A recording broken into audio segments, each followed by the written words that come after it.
നിറങ്ങൾ നൃത്തം വെക്കുന്ന ഒരു മനസ്സുമായി വടക്കാഞ്ചേരിക്കടുത്ത് എങ്കക്കാട്ട് നിന്നും അടിമുടി കലാകാരനായ ഒരു മനുഷ്യൻ മദ്രാശിക്ക് വണ്ടി കയറി. അമ്മാവൻ PN മേനോന്റെ അനുഗ്രഹാശിസുകളാൽ കലാ സംവിധാനത്തിലായിരുന്നു അയാൾ ആദ്യം കൈവച്ചത്. സ്റ്റുഡിയോ സെറ്റുകൾ എക്സ്ട്രീം ഒറിജിനാലിറ്റിയിൽ ഒരുക്കുന്നതിൽ പുകൾപെറ്റ ആ നാമം പ്രയാണം എന്ന ചിത്രത്തിലൂടെ സംവിധാനം, നിർമ്മാണം, കലാസംവിധാനം എന്നിങ്ങനെ ഒട്ടേറെ വിഭാഗങ്ങളിൽ സെല്ലുലോയിഡിൽ എഴുതിവെക്കപ്പെട്ടു.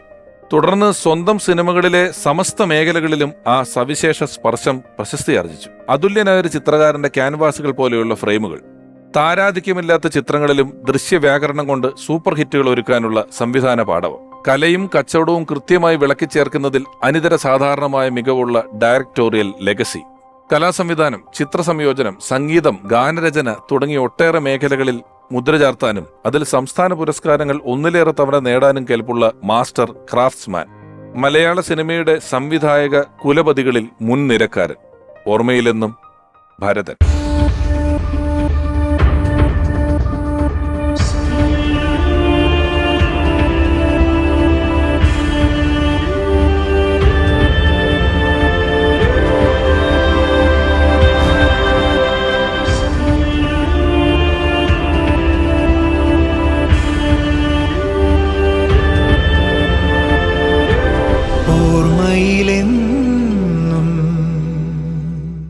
ഭരതൻ സാർ തിരശ്ശീലയിൽ അവതരിപ്പിച്ച അഭിനേതാക്കൾ ആരും തന്നെ വൺ ഫിലിം വണ്ടറുകളായിരുന്നില്ല. അവർ വീണ്ടും ഒരുപാട് ചിത്രങ്ങളിൽ അവരുടെ പ്രതിഭ കൊണ്ട് നമ്മളെ വിസ്മയിപ്പിച്ചുകൊണ്ടേയിരുന്നു. അദ്ദേഹത്തിന്റെ മാസ്റ്റർ പീസ് എന്ന് വിശേഷിപ്പിക്കാവുന്ന വൈശാലി എന്ന ചിത്രത്തിലെ ലോമപാത മഹാരാജാവായി നമ്മളെ അത്ഭുതപ്പെടുത്തിയ നടൻ ഇപ്പോഴും മലയാള സിനിമകളിലെ സജീവ സാന്നിധ്യം. സ്നേഹപൂർവ്വം സ്വാഗതം ചെയ്യുന്നു എപ്പിസോഡിലേക്ക് പ്രിയപ്പെട്ട ബാബു ആന്റണി.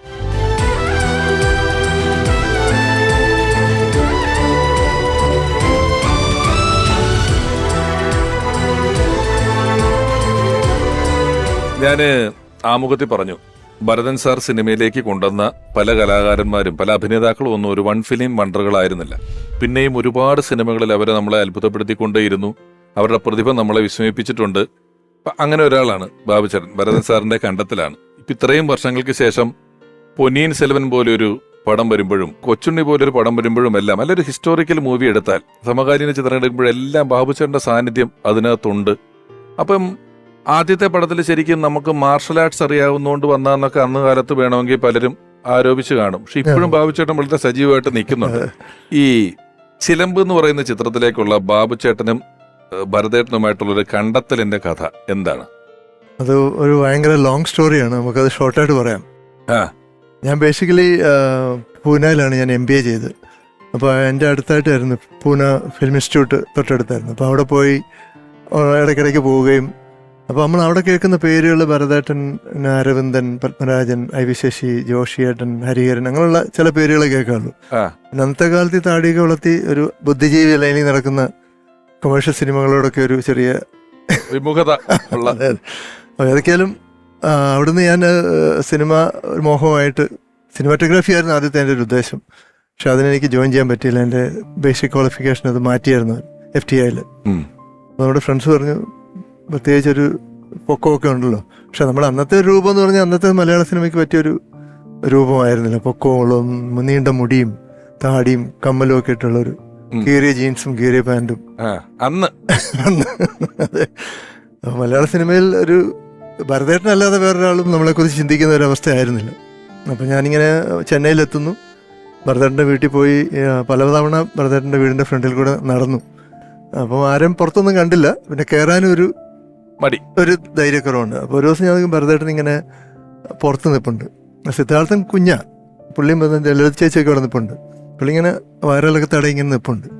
അപ്പോൾ ഞാൻ അകത്തേക്ക് കയറി. എന്നെ കണ്ട പുള്ളി ഇങ്ങനെ നോക്കി, വളരെ കാര്യമായിട്ട് നോക്കി. അപ്പം ഞാൻ വിചാരിച്ചു എൻ്റെ ഒരു രൂപമൊക്കെ കണ്ടപ്പോൾ ലളിത ചേച്ചിയോട് പറയും, ഇവന് വല്ലതും കൊടുത്ത് പറഞ്ഞു വിടും.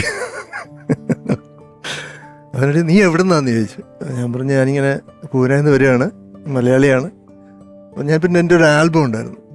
അന്നപ്പോഴത്തെ KU മോഹനും മുരളീധരനും ഒക്കെ എടുത്ത ഒരു കുറെ ചെറിയൊരു ആൽബം, അത് ഞാൻ ഭരതേട്ടനെ കാണിച്ചു. അന്നേരം ഭരതേട്ടൻ പറഞ്ഞു, നിന്നെ ഉപയോഗിക്കാം, ഒരു 10 ദിവസം കഴിഞ്ഞ് വരാൻ പറഞ്ഞു. അപ്പൊ തന്നെ ഒരു 10 ദിവസത്തെ ഗ്യാപ്പിൽ ഇത് കിട്ടിയ 10 ദിവസം കഴിഞ്ഞ് വരാൻ പറഞ്ഞു. അപ്പൊ ഞാനിങ്ങനെ 10 ദിവസം പിന്നെ ഒരു വലിയ സംഭവമാണല്ലോ, 10 വർഷത്തെ. അപ്പോൾ ഇങ്ങനെ 10 ദിവസം കഴിഞ്ഞ് ചെല്ലുന്നു. അപ്പോൾ ഇങ്ങനെ ഭരതേട്ടൻ പറഞ്ഞു, നിന്നെ ചിലമ്പ് എന്ന് പറഞ്ഞൊരു സിനിമയാണ് ഞാനിപ്പോൾ ചെയ്യാൻ പോകുന്നത്. റഹ്മാനാണ് ഹീറോ. അപ്പോൾ നിന്നെ അതിനകത്ത് വില്ലനായിട്ട് കാസ്റ്റ് ചെയ്യാൻ പോകും. അപ്പോൾ കരാട്ടയും കളരിയും തമ്മിലുള്ള ഒരു മത്സരമാണത്. അപ്പോൾ നീ അന്ന് കരാട്ടെ പഠിച്ചിട്ടുണ്ടെന്നൊക്കെ പറഞ്ഞല്ലോ എന്നൊക്കെ പറഞ്ഞ് അങ്ങനെ കാസ്റ്റ് ചെയ്ത് അന്നൊരു 2500 രൂപ എൻ്റെ കൈ തന്നു. അന്ന് 2500 രൂപ എന്നൊക്കെ പറഞ്ഞു കഴിഞ്ഞാൽ ഭയങ്കര സംഭവമാണ്. അതായത് നമ്മൾ ശരിക്കും പൈസ കിട്ടില്ലല്ലോ അഭിനയിക്കാൻ തയ്യാറാണ്. പൈസ കിട്ടിയാൽ നമ്മൾ വേണം എന്ത് വേണേൽ ചെയ്യാൻ തയ്യാറാണ്. അപ്പോൾ അങ്ങനെയാണ് എൻ്റെ ഒരു തുടക്കം. നോക്കൂ, 86-87 കാലഘട്ടങ്ങളിൽ നമ്മൾ ഗേറ്റിന് മുന്നിലൂടെ നടന്ന് ഒരു സംവിധായകനെ കണ്ട് ഒരു ആൽബം കാണിക്കുന്നു, 10 ദിവസത്തിനകം വേഷം വരുന്നു. അപ്പോൾ ഒറ്റ കാഴ്ചയിൽ ഒരു ആൽബം കാണുന്നിടത്ത് നിന്ന് ഒരു കലാകാരന്റെ പൊട്ടൻഷ്യൽ എന്താണ് എന്ന് മനസ്സിലാക്കാനുള്ള അസാമാന്യ ശേഷിയാണ് ബാബു ആന്റണി എന്ന അഭിനേതാവ് ഇപ്പോഴും ഇവിടെ നമ്മളോടൊപ്പം ഇന്ന് ഈ പരിപാടി വരെയും എത്തി നിൽക്കുന്ന അവസ്ഥകളിൽ തുടരുന്നു അഭിനേതാവായി. ചേട്ടാ, താങ്ക് യു. ഇരിക്കും. ഈ ചിലമ്പ് ചെയ്യുന്ന സമയത്ത് ബാബുച്ചേട്ടനെ സംബന്ധിച്ച് ഇതിനകത്ത് എന്നെ കിട്ടിയത് നീ കരാട്ടയൊക്കെ പഠിച്ചിട്ടുണ്ട് എന്ന് പറഞ്ഞതിന്റെ കാരണം കൊണ്ടാണല്ലോ എന്ന് തോന്നാം. ഞാൻ ആദ്യം പറഞ്ഞതുപോലെ ഒരു ഫൈറ്ററാണ്, അയാളൊരു ഫൈറ്റ് ചെയ്യും എന്ന ബോധ്യത്തിലാണ് അതിലെ വില്ലനായിട്ട് വരുന്നത്. അപ്പം ബാബുച്ചേട്ടൻ ഈ ബരാൻ സാറിനോട് അന്ന് സംസാരിച്ച് ചോദിച്ചിട്ടുണ്ടോ എന്റെ ഒരു അടുത്ത പടങ്ങൾ എന്തായിരിക്കും, എങ്ങനെയായിരിക്കും എന്നൊക്കെ ഉള്ള ഒരു ഡയറക്ടർ എന്നുള്ള നില ചോദിച്ചിട്ടുണ്ടോ ആ സമയത്ത്? അപ്പൊ ഈ കാസ്റ്റിംഗ് കോളിൽ തന്നെ കാര്യം ഞാൻ പറയാം. ഇപ്പൊ ഒരു യഥാർത്ഥ കലാകാരനാണെങ്കിൽ അവൻ ഒരാളെ കാണുമ്പോൾ മനസ്സിലാവും, അവന്റെ പൊട്ടൻഷ്യൽ മനസ്സിലാവും. അത് വലിയ പ്രതിഭകൾക്ക് സാധിക്കുള്ളൂ. ഇപ്പൊ ഈ പറഞ്ഞ ഒരുപാട് ഓഡീഷൻസ് എന്നും കണ്ടിട്ടും അവർക്ക് മനസ്സിലാകാത്ത അവസ്ഥയിലേക്ക് പോയിരിക്കുകയാണ് ഇപ്പോൾ. അതൊരു പക്ഷേ ഈ ചെയ്യാൻ പോകുന്ന ക്യാരക്ടറെ നമുക്ക് ഷൂട്ട് ചെയ്ത് എടുക്കേണ്ട ഒരു ക്യാരക്ടറെ കുറിച്ചുള്ള ഇവരുടെ ഒരു വലിയ ബോധ്യമാണ്. പ്രതിഭകൾക്ക് അത് മനസ്സിലാവും പെട്ടെന്ന്, അത് ചെയ്യാൻ പറ്റുമെന്നുള്ള ഒരു എന്റെ ഒരു കാൽക്കുലേഷൻ. അതെ, അത് ഞാനെന്ന് ഇവിടെ ഒരു തവണ പറഞ്ഞിട്ടുണ്ട്. അതിലൊക്കെ ഇപ്പൊ നമ്മൾ വേണമെങ്കിൽ ഒരു ഡയറക്ടർ വേണ്ടെന്ന് വെക്കുന്ന കാര്യം, നമ്മുടെ താരും തളരും എന്നുള്ള പാട്ടെടുക്കുമ്പോൾ, അപ്പം ഞാനൊരിക്കൽ രവീന്ദ്ര മാസ്റ്റർ എപ്പിസോഡിൽ പറഞ്ഞിട്ടുണ്ട്, ഹരിമുരളീരവം എന്ന് പറയുന്ന പാട്ടിന്റെ വിഷ്വലിൽ 2 കൊലപാതകമുണ്ട്. ഹീറോ 2 പേരെ കുത്തിക്കൊല്ലുന്നുണ്ട് ആ പാട്ടിൽ. നമ്മൾ ആ പാട്ടിന്റെ ഒരു സ്വഭാവവും കൾച്ചറും ഒക്കെ വെച്ചിട്ട് നമ്മൾ ഒരിക്കലും വിചാരിക്കില്ല ഇതുണ്ടെന്ന്. എന്ന് പറയുന്ന പോലെയാണ് താരും തളരും എന്ന് പറയുന്ന പാട്ടില് കരാട്ടയുണ്ട് കുറെ നേരം. അതിന്റെ ബീജത്തില് ബാബുചേട്ടൻ നഞ്ചുക്ക് ഇറക്കുന്നു, പിടിക്കുന്നു, വലിക്കുന്നു എന്നൊക്കെ ഉണ്ട്. അത് ഷൂട്ട് ചെയ്യുമ്പോൾ ഇത് പാട്ടിലേക്കുള്ളതാന്ന് അറിയാമായിരുന്നു. എന്നോട് പറഞ്ഞിരുന്നു. BGM ഒക്കെ ഇട്ടിട്ടാണ് അവര് ചെയ്തത്. BGM ഇട്ട് ചെയ്തത് അല്ലേ, അല്ലാതെ ഒരു മൊണ്ടാജ് എടുത്ത് ചേർത്തതല്ല. ആ സമയത്ത് അത് പുള്ളി എന്നോട് പറഞ്ഞു. പുള്ളി എല്ലാം വളരെ വ്യക്തമായിട്ട് പറഞ്ഞു തരും. അതുപോലെ തന്നെ ഭയങ്കര ഒരു ഫ്രണ്ട്ലി ആയിട്ടുള്ള ഒരു ഡയറക്ടറാണ്. ഞാനൊരു ഡയറക്ടറാണെന്നുള്ളൊരു സംഭവം ഒരിക്കലും പുള്ളി കാണിക്കാറില്ല. പുള്ളി വളരെ രാവിലെ വന്നിട്ട് ഒരു സ്റ്റൂളിലോട്ട് കയറി ചമ്മടം പറഞ്ഞിരുന്നിട്ട് അങ്ങനെ ചെയ്യടാ, അങ്ങനെ ഇങ്ങനെ അത് മതി. അപ്പോൾ നമ്മളെന്തെങ്കിലും സജഷൻ പറയുകയാണെങ്കിൽ പറയാം, അത് നോക്കട്ടെ കൊള്ളാമല്ലോ, എന്നാൽ അത് നീ അത് ചെയ്യും. അങ്ങനെയൊക്കെയുള്ളൊരു സംഭവമാണ്. അല്ലാതെ എനിക്ക് ആ സമയത്ത് നല്ല പ്രോട്ടോകോൾ ഉണ്ടായിരുന്നില്ല. ഡയറക്ടർ നടൻ എന്നൊക്കെ പറയുന്നത് ഭയങ്കര പ്രോട്ടോകോൾ ഉള്ള സമയമാണ്. വലിയ അന്തരമുള്ള സമയത്താണ് ഈ പുള്ളി എനിക്ക് തോന്നുന്നു ഒരു 10-100 വർഷം നേരത്തെയുള്ള ചിന്താഗതിയായിരുന്നു, മുന്നിലോട്ടുള്ള ചിന്താഗതിയായിരുന്നു. അപ്പോൾ പുള്ളി അന്ന് പറയായിരുന്നു, എടാ നീ ഇപ്പോൾ ഒരു ഫ്രെയിം ചെയ്യുമ്പം 30 വർഷം കഴിഞ്ഞാലും ആ ഫ്രെയിം പുതുതായിട്ട് തോന്നണം, അങ്ങനെ നീ പെർഫോം ചെയ്യാവുള്ളൂ. അപ്പോൾ അങ്ങനെ മുൻവിധി ഒരുപാടുള്ള ഒരു 10-100 വർഷം മുന്നിൽ ചിന്തിക്കുന്ന ഒരു മനുഷ്യനായിരുന്നു. അത് കഴിഞ്ഞ് വീണ്ടും പ്രണാമം എന്ന് പറയുന്ന ചിത്രത്തില് ഒരു കോളേജ് ക്യാമ്പസിലെ ബാബുച്ചേട്ടൻ അന്ന് ഗേറ്റിംഗ് ചെന്ന വേഷം, മറ്റേ യൂത്ത് പരിപാടിയിലിട്ട് വാളി സ്റ്റുഡന്റ് പോലീസിനെ കാണുമ്പോൾ സ്ഥലം അടിക്കും, അല്ലാത്ത സമയത്ത് കീ പറഞ്ഞ് നടക്കുന്ന ഒരു പ്രത്യേക ക്യാരക്ടറാണ്. അപ്പൊ ഭരതേട്ടന്റെ 3 സിനിമകളിലും, അതായത് ചിലമ്പിലെ വേഷവും പ്രണാമത്തിലെ വേഷവും പിന്നെ അതിലൊക്കെ എത്രയോ ഡിഫറെന്റ് ആയിട്ടുള്ള ഒരു വൈശാലിയിലെ വേഷം. അപ്പൊ അതേ മതി പുള്ളിയുടെ ആ പ്രതിഭ, ഇങ്ങനെയൊക്കെ ചെയ്യാൻ ഇവനെ കൊണ്ട് പറ്റും എന്ന് പുള്ളി മനസ്സിൽ കണ്ടു. അല്ലെങ്കിൽ വേഷം തരില്ലല്ലോ. അല്ല, അതാണ് അത് വളരെ സക്സസ്. പ്രണാമത്തിലൊക്കെ വേഷം അന്ന് മാത്രമല്ല, എന്റെ സബ്ജക്റ്റിനൊക്കെ ഒരു കാലത്തെ അതിജീവിക്കുന്ന തീർച്ചയായിട്ടും സബ്ജക്ട്, ഇപ്പോഴത്തെ കാലത്ത് നടക്കുന്ന സംഭവങ്ങളാണ്. ഇപ്പൊ കണ്ടാലും ആ സബ്ജക്റ്റിന് റെലവൻസ് ഉണ്ട്. ഡ്രഗ് അബ്യൂസും കാര്യങ്ങളൊക്കെ ഇപ്പം നമ്മുടെ സൊസൈറ്റി നടക്കുന്ന കാര്യങ്ങളാണ്. ഇങ്ങനെ 30 വർഷം മുമ്പ് അതുപോലെ പിന്നെ ചാമരം, അന്നതൊരു ടീച്ചറുമായിട്ടുള്ള പ്രണയമൊക്കെ അന്ന് ഭയങ്കര സംഭവമാണ്. ഇന്നാണെങ്കിൽ ഓക്കെ. പ്രേമം എന്ന് പറയുന്ന സിനിമ വന്നപ്പോ ഒരുപാട് പേര് അന്ന് പറഞ്ഞു ഇതിന്റെ ഒരു നൂല് എന്ന് പറയുന്നതിനകത്ത് ചാമരത്തിൽ വന്ന അതുപോലില്ല എന്ന് പറഞ്ഞിട്ടുണ്ടോ? ഇപ്പൊ നമ്മള് ചിലമ്പിനെ കുറിച്ച് ഇത്രയും പറഞ്ഞു, അല്ലെങ്കിൽ ഞാൻ അതിലെ പാട്ടിനെ കുറിച്ച് പറഞ്ഞു, പ്രണത്തിനെ കുറിച്ചൊക്കെ പറയുമ്പോ അന്നത്തെ സിനിമാ കഥകൾ എനിക്കിത് വലിയ ഇഷ്ടം, ഇത് കേട്ടോണ്ടിരിക്കുക എന്ന് പറയുന്നത്. അന്നത്തെ ഒരു മദ്രാസ് കഥകളുണ്ട്. മദ്രാസിലെ ഈ സിനിമാക്കാരന്റെ ലക്ഷറി ഇല്ലാത്ത കഥകൾ, കഷ്ടപ്പാട് ചേരാത്ത മാച്ച്. ഇപ്പൊ സിനിമ ഭയങ്കര അഭിനയമോഹം ഉണ്ടെന്ന് പറയുന്ന പല ആൾക്കാർ സത്യത്തിൽ അഭിനയത്തെക്കാൾ കൂടുതൽ ഇഷ്ടപ്പെടുന്നത് ഇതിന്റെ ഒരു ഗ്ലിറ്റ്സ് ആൻഡ് ഗ്ലെയറാ. ഇവിടെ വന്നു കഴിഞ്ഞാൽ കിട്ടുന്ന സൗഭാഗ്യങ്ങളെയാണ് ഇവർ ഇഷ്ടപ്പെടുന്നത് അഭിനയത്തെക്കാളും. ഈ ബാച്ച് മുഴുവൻ വലിയ മദ്രാസ് കഥകളുണ്ട്. ആ കഥകൾ തൊട്ടെടുത്താൽ ഒരുപാട് നമ്മളോട് പറഞ്ഞു തരാൻ പറ്റുന്ന, ഇപ്പോഴും ഏറ്റവും പുതിയ സംഗീതം കൃത്യമായി നമുക്ക് തന്നുകൊണ്ടിരിക്കുന്ന പശ്ചാത്തല സംഗീതമാണെങ്കിലും സിനിമയ്ക്ക് വേണ്ട പാട്ടുകളാണെങ്കിലും എല്ലാം ഏറ്റവും ഗംഭീരമായി ഒരുക്കുന്ന ഭരതൻ സാറിനോടൊപ്പം ഒരുപാട് ചിത്രങ്ങൾ ചെയ്തിട്ടുള്ള, അദ്ദേഹവുമായി വലിയ സൗഹൃദമുള്ള സംഗീത സംവിധായകൻ, ഓർമ്മയിൽ നിന്നും ഭരതൻ എന്ന ഈ ലക്കത്തിലേക്ക് ഏറെ ബഹുമാനപൂർവ്വം സ്നേഹപൂർവ്വം സ്വാഗതം ചെയ്യുന്നു മ്യൂസിക് ഡയറക്ടർ ഔസേപ്പച്ചൻ സാർ.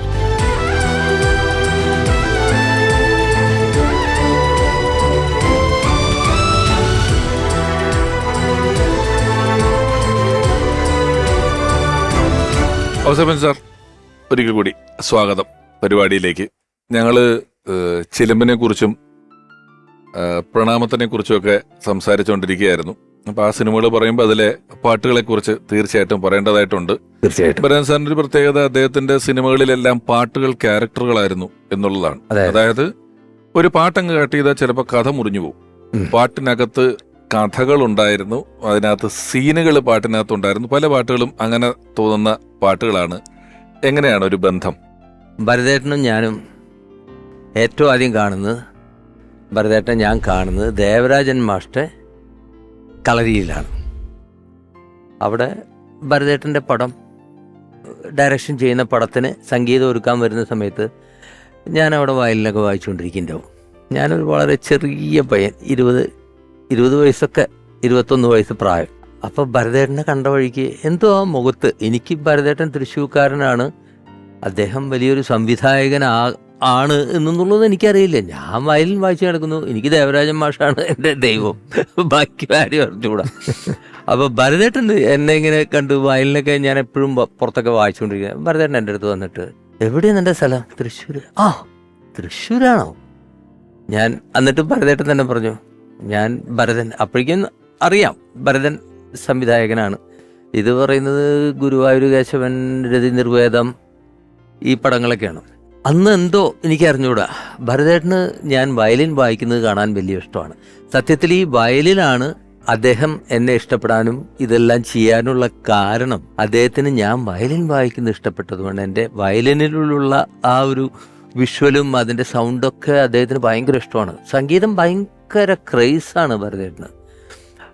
അങ്ങനെ അതിൽ നിന്നാണ് ആരവെന്ന് പറഞ്ഞ സിനിമയ്ക്കൊക്കെ. അതാണ് ഞാൻ അറിഞ്ഞത്. അതായത് ആരവെന്ന് പ്രേക്ഷകരോടും കൂടി പറയാണ്, ആരവെന്ന് പറയുന്ന പടത്തിലൊരു നിരാശ കാമുകൻ, ഒരു ചെറിയ കാമുകൻ, ഒരു വയലിൻ അവിടെ ഇവിടെയൊക്കെ നിന്ന് വയലിൻ വായിക്കുന്ന ഒരു വേഷത്തിൽ അഭിനയിച്ചിട്ടുണ്ട്. അഭിനയം കഴിഞ്ഞാണ് മ്യൂസിക് ഡയറക്ഷനിലോട്ട് വരുന്നത്. അതെ, തീർച്ചയായിട്ടും അഭിനയം കഴിഞ്ഞിട്ടാണ് മ്യൂസിക് ഡയറക്ഷൻ. ഫസ്റ്റ് എൻട്രി സിനിമയിലേക്ക് വയലിനിസ്റ്റായിട്ടൊക്കെ ഞാൻ പിന്നെ അത് ബിഹൈൻഡ് പിന്നണിയിൽ പ്രവർത്തിച്ചിട്ടുണ്ട്. പാട്ടുകൾക്ക് ഓർക്കസ്ട്ര വായിക്കുമ്പോൾ ചെയ്യുന്നുണ്ട്. അതെ, പക്ഷെ മുന്നണിയിൽ വരുന്നത് അഭിനേതാവായിട്ടാണ്. അപ്പൊ അതിനും കാരണം വയലിനാണ് കേട്ടോ. പക്ഷേ ആ വയലിനായതുകൊണ്ട് മാത്രം ഭരതേട്ടൻ എന്നെ പിന്നീട് വിളിക്കുന്നൊന്നും ആരും കരുതണ്ട. ഭരതേട്ടന് ഞാൻ അതിൽ വായിച്ചിരിക്കുന്ന ബിറ്റുകള് ഞാൻ ലൈവായിരുന്നു അന്ന് റെക്കോർഡിങ്. അതായത് ഈ സിനിമയെ നമ്മൾ കേൾക്കുന്ന ബിറ്റുകൾ ലൈവായിട്ട് വായിച്ചിട്ടുള്ളത് റീക്രിയേറ്റ് ചെയ്തു. സെയിം നോട്ട്സ് ഒക്കെ നമ്മൾ വായിച്ചു തന്നെയാണ്. പക്ഷെ അവിടെ ഒരു പ്രത്യേകത, ഭരതേട്ടന്റെ സംഗീതത്തിന്റെ ടേസ്റ്റിനെ കുറിച്ചാണ് പറയുന്നത്. ഭരതേട്ടൻ എപ്പോഴും ഈ 5 സ്വരങ്ങളുള്ള രാഗങ്ങൾ, അതായത് മോഹനം, അതിലേറ്റവും ഇഷ്ടമുള്ളത് മോഹനം, ഹിന്ദോളം, അങ്ങനെയുള്ള ശുദ്ധന്യാസ്, ഇതൊക്കെ ഭരതേട്ടന്റെ ഫേവറേറ്റ് ആണ്. അത് വേറൊന്നും കൊണ്ടല്ല, അത് വളരെ നാച്ചുറലായിട്ടുള്ള സംഗീതമാണത്. ഒട്ടും ഹാർഡല്ല, വളരെ എന്താ പറയുക, നമ്മുടെ പ്രകൃതിയോട് വളരെ ബന്ധപ്പെട്ട് കിടക്കുന്ന രാഗങ്ങളാണ് അതിലുണ്ടാകുന്നത് മുഴുവൻ.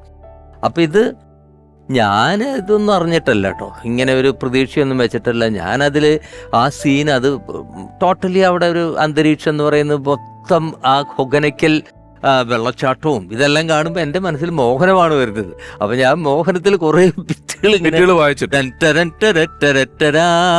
പിന്നീട് ദേവദൂതന്റെ ഒക്കെ ഒരു ഇൻസ്പിറേഷൻ അതിൽ നിന്നാണ്. അപ്പൊ അതന്ന് ഞാൻ വായിച്ചപ്പോ ഭരതേട്ടൻ ഷൂട്ടിംഗ് സ്റ്റാർട്ട് പറഞ്ഞിട്ട് ഭരതേട്ടൻ ഞാൻ വായിക്കുന്നത് കേട്ടുകൊണ്ടിരിക്കുന്നത് എനിക്ക് കാണാം, ഭയങ്കര കോൺസെൻട്രേറ്റ് ചെയ്തിട്ട്. അതാണ് ആ പടത്തിന്റെ റീ റെക്കോർഡിങ് സമയത്ത് ഭരതേട്ടൻ ഈ ബിറ്റുകളൊക്കെ വീണ്ടും വേണം. അപ്പൊ എന്തിനാ ഇനി വേറൊരാൾ അന്വേഷിച്ച് പോണേ, റീ റെക്കോർഡിങ് എന്നോട് ചെയ്യാൻ പറഞ്ഞു. എനിക്കാണെങ്കിൽ യാതൊരു താല്പര്യം ഉണ്ടായിരുന്നില്ല. അപ്പോൾ ഭരതേട്ടന് നിർബന്ധം. അങ്ങനെ അപ്പം ഞാൻ പറഞ്ഞു അങ്ങനെയാണെങ്കിൽ ഒരു കാര്യം ചെയ്യാം. എൻ്റെ കൂടെ സുഹൃത്ത്, അന്ന് മ്യൂസിക് ഡയറക്ടറല്ല, ജോൺസൺ, അപ്പോൾ അനന്തർ തൃശ്ശൂർക്കാരനാണ്, അപ്പോൾ ജോൺസനെയും കൂടി വിളിക്കാം. അങ്ങനെ ഞങ്ങൾ ഡുവോ ആയിട്ടാണ് അതിൽ ആ പടത്തിൻ്റെ റീ റെക്കോർഡിങ് ചെയ്തത്. അന്ന് ആ ബന്ധം അവിടെ നിന്നു. പിന്നീട് ഞാൻ ഈ എനിക്കങ്ങനെ പ്രത്യേകിച്ച് ഒരു താല്പര്യം, നമുക്ക് അങ്ങനെ ഒരു വേഷത്തിൽ അഭിനയിച്ചാലൊന്നും അഭിനയമോഹം വന്നില്ല, ഒന്നും വന്നില്ല. കാരണം എൻ്റെ മനസ്സിൽ മുഴുവൻ വയലിനായിരുന്നല്ലോ. ഇങ്ങനെ ഒരു മോഹമൊന്നുമില്ല. അതുപോലെ മ്യൂസിക് ഡയറക്ഷൻ ചെയ്യാനും എനിക്ക് മോഹമില്ല. എനിക്ക് വയലിൻ വായിക്കാനേ എൻ്റെ ഇതുള്ളൂ. ഞാൻ ജോൺസണോട് പറഞ്ഞു. അങ്ങനെ ജോൺസണായിട്ട് ഞങ്ങളത് ചെയ്തു. ഉടനെ അടുത്ത പടം പാർവതിയുടെ സമയത്ത് ഭരതേട്ടൻ എൻ്റെ അടുത്ത് പറഞ്ഞു, ഭരതേട്ടൻ അങ്ങോട്ട് ഉറപ്പിച്ചു, ഡുവോ ജോൺസൺ ഔസേപ്പച്ചൻ എന്ന് പറഞ്ഞാൽ. അപ്പം അതിനുള്ള ഭരതേട്ടൻ്റെ കണ്ടുപിടുത്തങ്ങളെ കുറിച്ച് ഭരതേട്ടൻ അന്ന് വീട്ടിലൊക്കെ പറഞ്ഞിട്ടുണ്ട്. റേഡിയോയിൽ അന്ന് വരും, എന്തെന്ന് ഞാൻ കണ്ടുപിടിച്ച മുത്തുക്കൾ എന്നൊക്കെ പറഞ്ഞിട്ട് എന്തൊക്കെയോ ഭരതേട്ടൻ്റെ ഇന്റർവ്യൂവിൽ ഭരതേട്ടൻ ഇങ്ങനെ പരാമർശിച്ചിട്ടുണ്ട്. അപ്പം അത് ഭരതേട്ടൻ മനസ്സിൽ കിടക്കുന്നുണ്ട്. അതുകൊണ്ട് ഭരതേട്ടൻ പറഞ്ഞു, നിങ്ങൾ രണ്ടുപേരും വീണ്ടും. അതിൽ പാട്ടുണ്ടായിരുന്നില്ല, പാട്ടോട് കൂടിയിട്ട് ചെയ്യാൻ പറഞ്ഞു. ശരി, അപ്പം ഞാൻ ഭരതേട്ടൻ ചോദിക്കുന്നുണ്ടല്ലോ, നമ്മൾ ചെയ്യാം എന്ന് പറഞ്ഞ് ഞാൻ ജോൺസന്റെ അടുത്ത് പറഞ്ഞു. അപ്പം ജോൺസൺ പറഞ്ഞു, അതെ ആ പരിപാടി പറ്റില്ല, ഒന്നുകിൽ നീ ചെയ്യേ അല്ലെങ്കിൽ ഞാൻ ചെയ്യും, ഈ ഡുവോ പരിപാടി വേണ്ട, നീ ഭരതേട്ടനോട് പോയി പറഞ്ഞേക്കെന്ന് പറഞ്ഞു. അപ്പം ഞാൻ ഭരതേട്ടനായിട്ട് വളരെ അടുപ്പമാണ്. കാരണം ഈ ആരവം സിനിമ കഴിഞ്ഞിട്ട് ആ ഒരു വൈബ് ഉണ്ടല്ലോ, ഭരതേട്ടൻ ഇടയ്ക്ക് എന്നെ വീട്ടിലേക്കൊക്കെ വിളിക്കും. എന്നിട്ട് നീ അതൊന്ന് വായിച്ചേടാ വയലിൻ. ഞാൻ വെറുതെ വീട്ടിലിരുന്ന് വയലിൻ വായിച്ചുകൊണ്ടിരിക്കും. ഭരതേട്ടൻ എന്തെങ്കിലുമൊക്കെ വരച്ചുകൊണ്ടിരിക്കും, അല്ലെങ്കിൽ എന്തെങ്കിലും സ്കൾപ്ചേഴ്സ് ഉണ്ടാക്കിക്കൊണ്ടിരിക്കും. ഭരതേട്ടൻ്റെ ചിന്തയിലാണ്. അതിനകമ്പടിയായിട്ട് ഞാൻ വയലിൻ വായിച്ചുകൊണ്ടിരിക്കും. അങ്ങനെയാണ്. അപ്പം ഞാൻ ഭരതേട്ടനോട് പറഞ്ഞു, ഭരതേട്ട ജോൺസൺ ഇങ്ങനെ പറഞ്ഞു, ജോൺസൺ ചെയ്തോട്ടെ, എനിക്ക് അങ്ങനെ അതിൽ വലിയ ഇതില്ല, ഒരാളെ ചെയ്യുള്ളൂ, ഞാനല്ലെങ്കിൽ Johnson is interested, let him do that. അങ്ങനെയാണ് പാർവതി ജോൺസൺ ആദ്യമായിട്ട് സ്വന്തമായിട്ട് ചെയ്യുന്നത്. അപ്പൊ ഭരതേട്ടൻ, ഇതൊക്കെ നമ്മുടെ പ്രേക്ഷകരോട് ഞാൻ എന്നോട് പറയണത്, ഇതൊക്കെ ഈ പറയുന്നതെല്ലാം ഒരു വലിയ തുടക്കങ്ങളാണ്. നമ്മളൊരു കഥ കേൾക്കുന്ന പോലെ കേട്ട് വിടാൻ പാടില്ലാത്ത പ്രസക്തിയുള്ള കാര്യങ്ങളാണ്. അല്ലേ ചേട്ടാ പറഞ്ഞു, ജോൺസൺ മാഷ് വരുന്നു, ചരിത്രങ്ങളാണ്. ഇപ്പൊ ഔസേപ്പച്ചൻ സാറ് വന്നപ്പോ ഇത്രയും പറഞ്ഞതിനകത്ത് അന്ന് ഒരു നിരാശയുള്ള കാമുകൻ, അതിന് ഡയലോഗ് ഒന്നുമില്ല, വയലിൻ വായനയാണ് പുള്ളിക്ക്. ആ പാട്ടിലെ സിനിമയിൽ ഇങ്ങനെ റീ റെക്കോർഡിങ് പോലെ ഈ കാമുകം നിൽക്കുകയാണ്. അവിടെ ഇവിടെയൊക്കെ ഇയാളെ നിൽക്കുന്നുണ്ട്. വേണിച്ചേട്ടനാണെങ്കിൽ മരുതെന്നും പറഞ്ഞ് അഴിഞ്ഞാടുന്നതിന്റെ നേരെ ഓപ്പോസിറ്റ് ആണ് ഔസേപ്പച്ചൻ സാറിന്റെ ക്യാരക്ടർ. അപ്പൊ നോക്കൂ, അതിന്റെ ഒരു ബിറ്റ് വയലിനിൽ ഔസേപ്പച്ചൻ സാറ് വായിച്ച് കേട്ടിട്ട് ഇനി മുന്നോട്ട് പോയില്ലെങ്കിൽ അതിനൊരു പ്രസക്തി നഷ്ടപ്പെടും. അപ്പോ ഔസേപ്പച്ചൻ സാർ ഇപ്പൊ പറയാൻ പോകുന്നത് വയലിൻ പ്രാക്ടീസ് ഇല്ല, എടുത്തിട്ടില്ലേ? ഞാൻ അതെ വയലിൻ എടുപ്പിച്ചിട്ടുണ്ട്.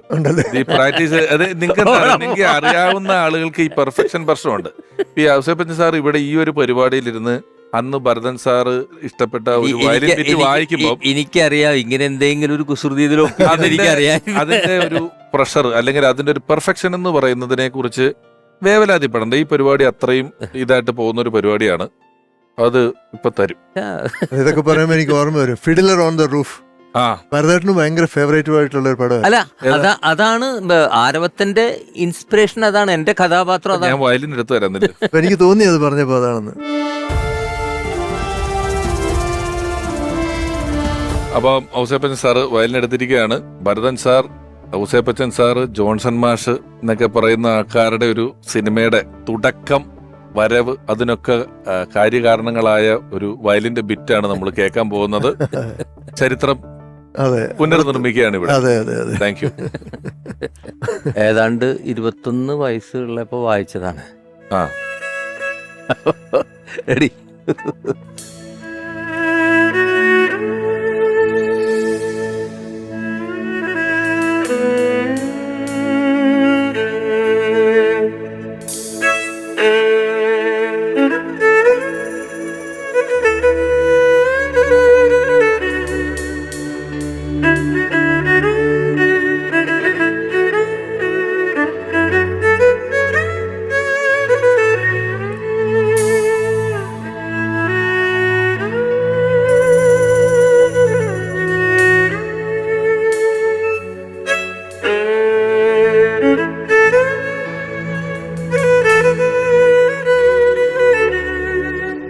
ഇതിങ്ങനെ വായിക്കും. ഇതൊരു മോഹനം അടിപൊളി. Thank you. ഒരാളെ കൂടെ ഈ അവസരത്തിൽ നമ്മൾ വിളിക്കാനുണ്ട്. ബാബുച്ചേട്ടനുണ്ട്, ഔസേപ്പച്ചൻ സാറുണ്ട്. ഭരതൻ സാറിന്റെ ഒരു സന്തത സഹചാരിയും സഹചാരി എന്ന് മാത്രമല്ല, അദ്ദേഹത്തോടൊപ്പമുള്ള ഓരോ നിമിഷങ്ങളും വ്യക്തമായി ഓർക്കുകയും കൃത്യമായി അവതരിപ്പിക്കുകയും ഒക്കെ ചെയ്യുന്ന ഒരാൾ, വേദികളിൽ ഒരുപാട് കൈയടികൾ വാങ്ങിച്ചു കൂട്ടിയ ഒരാൾ, സിനിമകളിലെ ഇപ്പോഴത്തെ നിറ സാന്നിധ്യമായ ഒരാൾ, ഏറെ സ്നേഹപൂർവ്വം ഓർമ്മയിലെന്നും ഭരതൻ എന്ന ഈ ലക്കത്തിലേക്ക് സ്വാഗതം ചെയ്യുന്നു പ്രിയപ്പെട്ട ജയരാജ് വാര്യർ.